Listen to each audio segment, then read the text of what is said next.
Ada 3 cara beriklan di YouTube gue. Bagi teman-teman yang ingin mempromosikan bisnis atau usahanya, silahkan hubungi kontak gue yang ada di kolom deskripsi. Terima kasih. Tapi teman-teman, hal ini belum final. Masih ada peluang poin Juventus kembali dikurangi karena masih ada waktu 30 hari ke depan bagi jaksa penuntut untuk balik membanding keputusan hakim.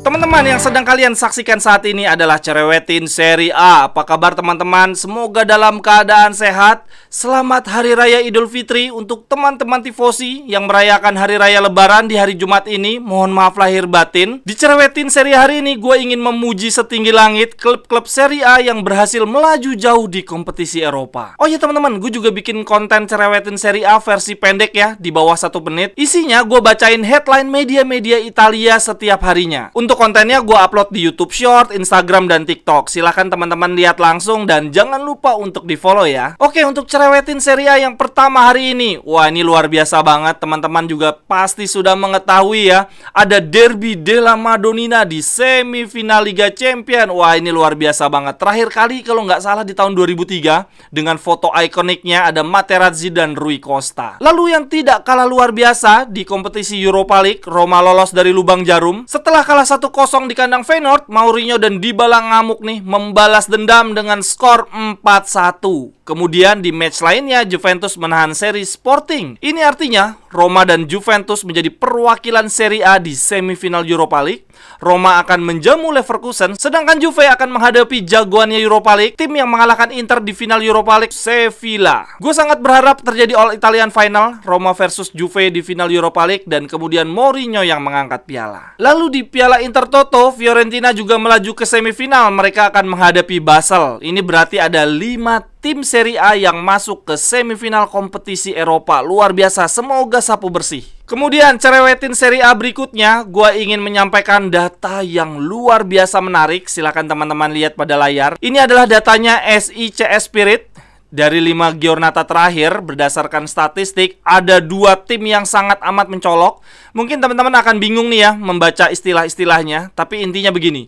Inter ada di peringkat rata sebagai tim yang paling tidak efektif, tim yang paling banyak menyia-nyiakan peluang. Jadi Inter ini teman-teman, dalam hal serangan ya, dalam hal membuat peluang, mereka punya 170 poin. Tetapi dari 170 poin itu cuma bisa mencetak 1 gol. Ini parah banget. Artinya Inter mengoleksi gol sangat sedikit dibandingkan peluang yang mereka buat. Lalu dari sisi defense yang paling luar biasa adalah Lazio. Mereka dari sisi pertahanan luar biasa kuat. Mereka mendapatkan 168 poin serangan tapi cuma kebobolan 1. Kebalikannya Inter, kekuatan utama Lazio di musim ini walaupun Saribol ya yang terkenal akan serangan-serangannya, tapi ternyata ada di lini pertahanan. Ini timpang banget sih memang. Inter 170 poin serangan menghasilkan 1 gol, Lazio 168 poin diserang cuma kebobolan 1 gol. Ini kalau gue coba bandingin dengan tim-tim papan atas lainnya ya. Inter kan menyentuh angka 170 poin, Napoli cuma 28, Milan cuma 47, Juve bahkan cuma 30, dan Lazio 26. Inter nih 2-3 kali lipat lebih banyak, tapi konversi golnya parah banget. Kalau berdasarkan statistik ini ya, menurut gua Lautaro, Lukaku, Zeko, dan Korea menurut gue berhutang nyawa sih ke Inzaghi kalau sampai Inzaghi dipecat. Dan ini sekaligus menegaskan ya, nggak heran zamannya Inzaghi di Lazio, Immobile bisa jadi top skor berkali-kali. Lalu kalau dilihat dari kemampuan bertahan, tadi kan Lazio 168 ya. Nah di bawahnya tuh Inter tuh jauh banget, 27 poin doang. Sementara Juve 40, Milan 29, Napoli 38, Roma juga cuma 33. Jadi kemampuan defense-nya Lazio ini 3-4 kali lipat lebih bagus dibandingkan tim-tim Serie A lainnya.